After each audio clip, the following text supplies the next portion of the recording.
Hi friends, welcome to my channel. ఈరోజు fish curry ఎలా చేద్దామో చూద్దాము. నేనైతే 1/2 కేజీ ఫిష్ తెచ్చుకున్నాము. అందులో కొంచెం ఒక స్పూను ఉప్పు, అలాగే చిటికెడు పసుపు వేసుకొని కడుక్కోవాలి. కడిగిన తర్వాత 3 టీ స్పూన్ల కారం, 3 టీ స్పూన్ల ఉప్పు, అలాగే 2 టీ స్పూన్ల అల్లం వెల్లుల్లి పేస్ట్, 1 స్పూన్ ధనియాల పొడి, 1/2 tea spoon garam masala, 2 tea స్పూన్ల ఆయిల్ వేసుకొని బాగా కలిపి పక్కన పెట్టుకోవాలి. ఇప్పుడు మనం 2 ఆనియన్స్, 2 టమాటాలు ముక్కలు చేసుకొని పక్కన పెట్టుకోవాలి. అలాగే 2 పచ్చిమిర్చి కూడా తీసుకోండి మీరు.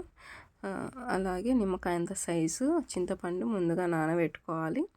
ఇప్పుడు మనం స్టవ్ ఆన్ చేసుకొని బాండి పెట్టుకోవాలి. మనం ఇప్పుడు అంతలోకే దినుసుల్ని రెడీ చేసుకుందాము. 1 ఇంచు చెక్క, 2 బిర్యానీ ఆకులు, సాజీరా 1 టీ స్పూను, 4 లవంగాలు, 3 యాలకులు తీసుకున్నాను నేను. ఇప్పుడు ఆయిల్ వేసుకొని బాండి అనేది హీట్ అయ్యాక ఒక 4 స్పూన్ల ఆయిల్ వేసుకోవాలి. ఫిష్కి ఆయిల్ ఉంటేనే టేస్ట్ ఉంటుంది. అలాగే ఆయిల్ అనేది హీట్ అయ్యాక మనం ముందుగా రెడీ చేసుకున్న దినుసుల్ని ఆయిల్ వేసుకోవాలి. ఆయిల్లో వేసుకున్నాక అలాగే మనం ఏదైతే ముందుగా కట్ చేసి రెడీగా ఉంచుకున్నామో ఆనియన్స్, పచ్చిమిర్చిని ఇప్పుడు మనం యాడ్ చేసుకోవాలి. ఆ దినుసులు ఆనియన్, పచ్చిమిర్చి బాగా వేడయ్యాక మనం ఆనియన్స్ అనేది బాగా ఆయిల్లో వేయించుకున్నాక గోల్డెన్ బ్రౌన్ కలర్లో వస్తుంది ఆనియన్స్. అప్పటి వరకు హీట్ చేసుకోవాలి.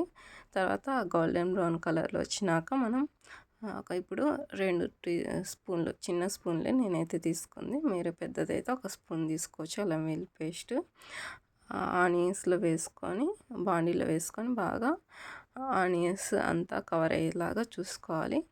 మనం అప్పుడప్పుడు చెక్ చేసుకుంటూ ఉండాలి. ఒక్కొక్కసారి అల్లం వెల్లుల్లి పేస్ట్ అనేది బాండీకి అతుక్కొని పోతుంటుంది. మనం కరెక్ట్తో తిప్పుకుంటూ ఉండాలి. మన అల్లం వెల్లుల్లి పేస్ట్ పచ్చివాసన పోయేదాకా మనం గరిటెతో కలిపెడతా ఉండాలి. అది కొంచెం వాసన పోయినాక, పచ్చివాసన పోయినాక మనం ముందుగా కట్ చేసుకున్న టమోటాలని ఇప్పుడు బాండీలో వేసుకోవాలి. బాండీలో వేసుకొని బాగా కలుపుకోవాలి. ఆ టమోటాలు, పచ్చిమిర్చి, అల్లం వెల్లుల్లి పేస్ట్ అంతా బాగా కలిసేటట్టు కలుపుకోవాలి.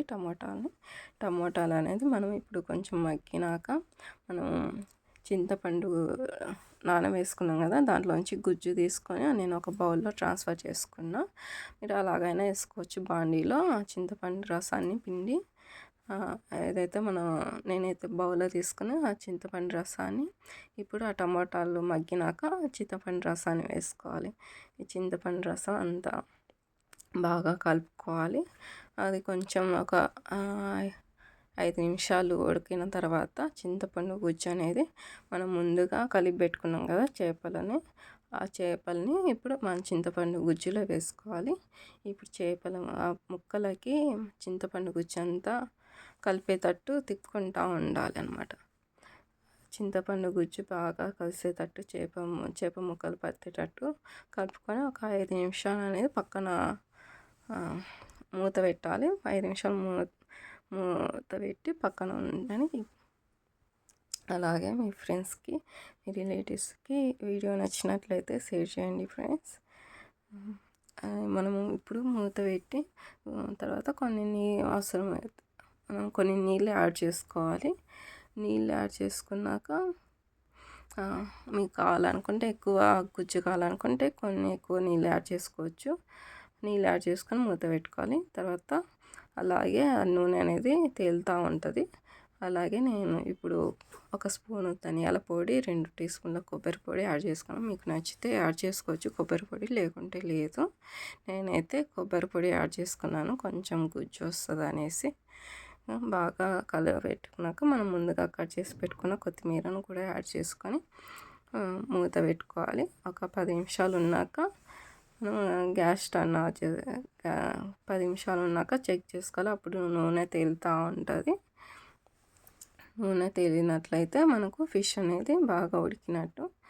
ఫిష్ ఎక్కువసేపు కూడా పట్టదు, 10-15 నిమిషాలు ఉడికిపోయింది తొందరగానే, చికెన్ లాగా కాదు. ఇప్పుడు మీరే చూడొచ్చు ఫిష్ కర్రీ ఎంత బాగా వచ్చిందో. మీరు కూడా ఒకసారి ట్రై చేయండి friends. Thank you. I like, share, subscribe my channel.